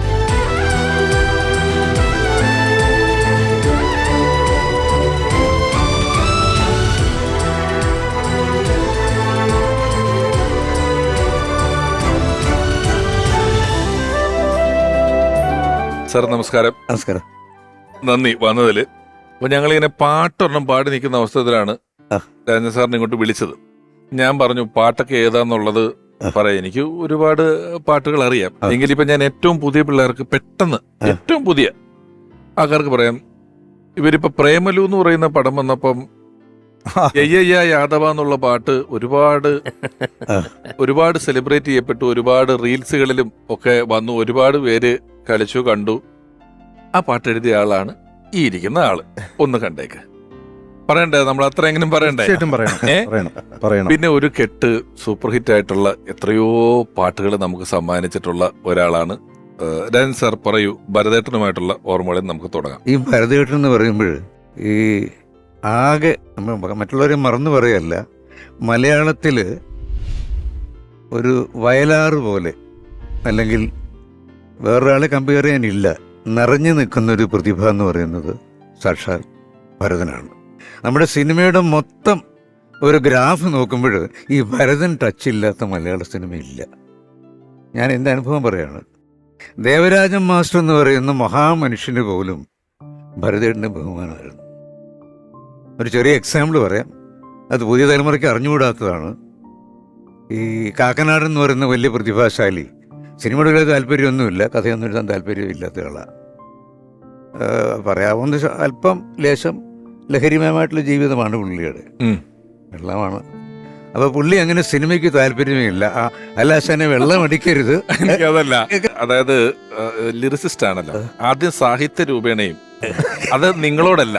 അതായത് അദ്ദേഹം അത്യം ലഹരിമയമായ ഒരു ജീവിതമാണ്, എന്നെ നോക്കിട്ട് വെള്ളമാണ്. അല്ല, അത് അങ്ങനെ എനിക്ക് മനസ്സിലായില്ല. അല്ല, അതെന്താ അറിയാമോ, കൃത്യമായിട്ട് സാഹിത്യം എത്രത്തോളം നിങ്ങൾക്ക് മനസ്സിലായി എന്ന കാര്യത്തെ ഒന്നുകൂടി ഉറപ്പിച്ചതാണ്. രസം. അപ്പൊ പത്മനാഭൻ പോലുള്ള പ്രതിഭാശാലികളുണ്ട് കാക്കനാട് ശിഷ്യന്മാര്, മുകുന്ദൻ, പത്മനാഭൻ, ഒരു ഒ വിജയൻ, ഇതൊക്കെ ശിഷ്യഗണങ്ങളാ കാക്കനാട്. ബേബിച്ചായനാണ് ഗ്രേറ്റ്. ഈ ബേബിച്ചായൻ ഗ്രേറ്റ് ആണെന്ന് മനസ്സിലായത് ഭരതേട്ടനെ കൂടെയാണ്. അപ്പോൾ ഭരതേട്ടൻ്റെ പടത്തിന് വേണ്ടി ലളിത ചേച്ചിയും പിന്നെ ഈ കാക്കനാടിൻ്റെ ഒരു കഥ കിട്ടാൻ വേണ്ടിയിട്ട് KG ജോർജ്, ലളിത, ഭരതൻ ഇവരെല്ലാം കൂടെ ഇങ്ങനെ വട്ടമിട്ട് പിടിക്കുന്ന ഒരു കാലമാണ്. അങ്ങനെയാണ് ഈ പാർവതി, അടിയറവ് എന്ന് പറയുന്ന ഒരു നോവൽ പാർവതിയാക്കിയിട്ട് എടുക്കുന്നതും ഭരതൻ അതിൻ്റെ സംവിധായകനാകുന്നു. അപ്പം ഭരതൻ്റെ അടുത്തേക്ക് ഞാൻ ചെല്ലുന്നു. അതിൻ്റെ വളരെ ബ്രീഫായിട്ട് പറയാം. ഈ ഭരതൻ കാക്കനാടൻ സംഗമം തന്നെ അത്ഭുതമാണ്, അരൂക്കുറ്റി എന്നുള്ള സ്ഥലത്ത്. അപ്പോൾ കാക്കനാടൻ എപ്പോഴും ശ്രദ്ധിക്കുന്നത് ഭരതൻ്റെ ഉച്ചാരണ ശേഷിയിലാണ്. അങ്ങനെ ആ ഡിസ്കഷൻ നടന്നുകൊണ്ടിരിക്കുമ്പോൾ പാർവതി പാട്ടുകൾ ചെയ്യുന്നു. ഓരോ പാട്ടും എങ്ങനെ വേണം, കാക്കനാടിന് ഓരോന്ന് പ്ലാൻ ചെയ്തു. കാക്കനാടിൻ്റെ കഥകൾക്കൊക്കെ ഉള്ളൊരു ഗുണം എല്ലാം ഇറോട്ടിക്കാണ്. അതെ, എല്ലാ കഥകളും ഇറോട്ടിക്കാണ്. ഔസേപ്പച്ചേരിക്കും അറിയാവുന്നേ ഉള്ളൂ. ഇറോട്ടിക് എന്ന് പറയുമ്പോൾ ആ രീതിയിലുള്ള സാധനമേ വരുള്ളൂ. അപ്പോൾ മ്യൂസിക് ഡയറക്ടറാക്കിയാൽ ഞാൻ ഉദ്ദേശിച്ച എൻ്റെ മനസ്സിലുണ്ടായിരുന്നത് ദേവരായ മാഷാണ്, നമ്മുടെ ഗുരു. അപ്പോൾ ദേവരായ മാഷാണ് ലോകത്തിലെ ഏറ്റവും വലിയ ഇറോട്ടിക് പാട്ടുണ്ടാക്കിയ ആൾ. എന്ന് വെച്ചാൽ 79 ഇറങ്ങിയ മോചനം എന്നുള്ള പടത്തിൽ സ്റ്റാൻലിയ പ്രൊഡ്യൂസ് ചെയ്ത് തൂവാനത്തുമ്പിയുള്ള പ്രൊഡ്യൂസർ ഇയാളാണ്. ആദ്യം ചെയ്ത പടമാണ് ഈ മോചനം. അതിൽ ഈ സൂര്യൻ ഉദിപ്പിച്ച് വന്ന പാട്ടാണ് ആദ്യമായിട്ട് ഞാൻ എഴുതുന്നത്. ഇത് ഈ പ്രത്യേക ഘട്ടത്തിൽ പറയാൻ കാരണം ഭരതൻ്റെ പാർവതി എന്നുള്ള പടത്തിലും ഇതേ സിറ്റുവേഷൻ വരികയാണ്, ഉറക്കോടെ ഭീകരമായിട്ട്. അപ്പോൾ ഭരതൻ എന്നോട് പറയാണ്, എടാ നിന്റെ സൂര്യൻ ഉദിപ്പിച്ച പോലൊരു സാധനം വേണമെന്ന് പുള്ളിക്ക് കിടപ്പുണ്ട്. അപ്പൊ ദേവരാജ മാഷ് പോലും അക്സെപ്റ്റ് ചെയ്ത സെക്സ് ആണല്ലോ ഇത്. അത് ഓക്കെ എന്ന് വെച്ചിട്ട് ഞാൻ അവിടെ ചെന്നപ്പോഴോ, യു വോണ്ട് ബിലീവ്, എനിക്ക് ആ ജോൺസനെ കുറിച്ച് എന്താ ഞാൻ പറയേണ്ടത്. ജോൺസൺ ഭരതൻ്റെ മകനാണോ, ഭരതൻ ജോൺസന്റെ മകനാണോ എനിക്കറിയില്ല. സംഗീതത്തിൽ ജോൺസണും ഭരതനും പിന്നെ ലളിത ചേച്ചി, അദ്ദേഹത്തിൻ്റെ വീട്ടിൽ ഞാൻ ഇരിക്കുകയാണ്. അപ്പോൾ എനിക്കൊരു ചെറിയ പ്രോബ്ലം, അത് പറഞ്ഞാൽ കുഴപ്പമില്ല, രണ്ടുപേരും മരിച്ചു പോയതുകൊണ്ട്. ഞാൻ ഈ സത്യഭാമ ശ്രീകൃഷ്ണൻ്റെ ഭാര്യമാരെ പറ്റി കേട്ടിട്ടുണ്ടല്ലോ. ഉണ്ട്. ഒരാളുടെ അടുത്ത് പോകും, മറ്റേ ആൾക്ക് ഇഷ്ടമല്ല. അപ്പം ഞാൻ ഭരതൻ്റെ വീട്ടിലേക്ക് പോകുന്ന വിവരം ഭരതൻ പറഞ്ഞിട്ട് മറ്റേ ആൾ അറിഞ്ഞു. അദ്ദേഹം മിണ്ടാതെ ഇരിക്കുകയാണ്. ഞാൻ മദ്രാസിൽ ചെല്ലുമ്പോൾ അദ്ദേഹത്തെ വിളിച്ചിട്ടേ ഇങ്ങോട്ട് വരുമെന്നാണ് ധാരണ. ഈ മറ്റവൻ അറിയരുതെന്ന് വെച്ചിട്ടാണ്, രുക്മിണി അറിയണ്ടെന്ന് വെച്ച് രുക്മിണിയെ അറിയിക്കാതെയാണ് ഞാൻ നേരെ ഇങ്ങോട്ട് വരുന്നത്. അപ്പോൾ ഞാനവിടെ ചെന്ന് ഇരുന്നപ്പോൾ തന്നെ അയാളുടെ ഫോൺ, എന്നോട് പറയാതെ നീ ഭരതൻ്റെ അടുത്ത് പോയി അല്ലേ? ആരാണ്? ഡയറക്ടർ മോഹൻ. അപ്പോൾ മോഹനും ഭരതനുമാണ് നമ്മുടെ രണ്ട് കണ്ണുകൾ. അപ്പോൾ ഭരതൻ പറഞ്ഞു, നീ അവനോട് പറഞ്ഞിട്ട് പോരുന്ന, അവന് ഞാൻ വല്ല കാര്യമുണ്ട്, വിളിച്ചറിയിക്കേണ്ട വല്ല കാര്യമുണ്ട്. അങ്ങനെ ഈ പാട്ട് അവിടെ ചെയ്യാൻ പോയി ഇരിക്കുകയാണ്. അപ്പോൾ ഒരു ഓട്ടോറിക്ഷയിൽ ഈ പാവപ്പെട്ട ജോൺസണും അദ്ദേഹത്തിൻ്റെ ഒരു തബല വായിക്കുന്ന ഒരു പയ്യനും പേരെനിക്ക് ഇങ്ങനെ വരുന്ന, പേടിച്ചാണ് വരുന്നത്. പുള്ളിയും രുക്മിണി സത്യമായ പ്രശ്നമുണ്ട് പുള്ളിക്ക്. പിന്നെ എനിക്ക് മനസ്സിലായത് പുള്ളിയും പതുക്കെ വന്ന് അടുത്തിരിക്കുന്നു. ലളിത ചേച്ചിക്ക് സംഭവം നേരത്തെ അറിയാം. അപ്പോൾ അവിടെ വന്നിരിക്കുന്നു. ഇരുന്ന് കഴിഞ്ഞ് ഭരതൻ വളരെ കൂളായിട്ട് ചോദിക്കുന്നു, നീ എവിടുന്നാണ് വരുന്നതെന്ന് ചോദിച്ചപ്പോൾ പുള്ളി പറഞ്ഞിങ്ങനെ, പെട്ടെന്ന് നീ എന്നെ അങ്ങേരെ ഒന്ന് വിളിച്ചേക്കാൻ പറഞ്ഞു. ഈ അങ്ങേരെ എന്നുള്ളത് ജോൺസൺ അറിയില്ല ആരെയാണെന്ന്. അപ്പോൾ ആ ജോൺസൺ ആരെയാണെന്ന്, ദേവരായ മാഷ് വിളിച്ചിരുന്നു. ദേവരായ മാഷ് അസിസ്റ്റന്റ് ആണല്ലോ പുള്ളി.